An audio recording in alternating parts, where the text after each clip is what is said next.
Try to down হিম, তাকে পরাস্ত করার চেষ্টা করো বা তাকে নামানোর চেষ্টা করো অথবা তাকে হারানোর চেষ্টা করো। যদি আমরা পার্ট সার্ভিসের দিক থেকে দেখি এটি কোন পার্ট সার্ভিস হিসাবে দেখো, ট্রাই টু ডাউন হিম আমি যদি বাক্যটা দেখি তাহলে এটা একটা imperative sentence. In an imperative sentence the second person you will be silent. যদি আমি বলি এখানে কিউ উজ্জ আছে তাহলে এখানে কিন্তু ইউ উজ্জ আছে, তার মানে এখানে তাহলে সাবজেক্টের পরে কার অবস্থান হচ্ছে ইম্পারেটিভ সেন্টেন্সে মেইন ভার্ব দ্বারা শুরু হয়, তার মানে এটা হচ্ছে মেইন ভার্ব। এখন আসি টুটা কি, এই টুটা কি হচ্ছে আমাদের ইনফিনিটিভ মার্কার।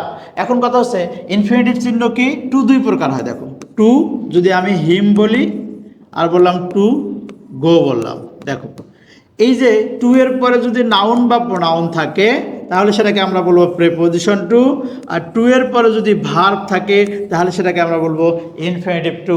এখন প্রিপোজিশন কখন হবে, প্রিপোজিশন তখন হবে যদি সেই টু এর পরে নাউন বা প্রোনাউন থাকে।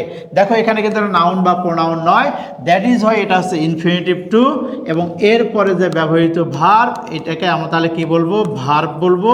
আর যদি কোন ভার্ব হবে, এটা হবে নন ফাইনাইট ভার্ব হবে। তারপর আমরা আসি হিম, আমরা জানি হি এর অবজেক্টিভ ফর্ম কি, হি, এটার অবজেক্টিভ ফর্ম হচ্ছে হিম, তার মানে এটা কি হচ্ছে আমাদের অবজেক্ট যদি হয় তাহলে নাউন বা প্রোনাউন হবে, তাহলে এটা হচ্ছে আমাদের প্রোনাউন হবে। একদম সহজ ভাষায় ইম্পারেটিভ সেন্টেন্সের প্রথমে মূল ভার্ব দ্বারা শুরু হয়, যেহেতু এরপরে নাউন বা প্রোনাউন নাই, এটা ইনফিনিটিভ টু, ইনফিনিটিভ টু এর পরে সবসময় কি হচ্ছে আমাদের নন ফাইনাইট ভার্ব বসে, এটা ভার্ব।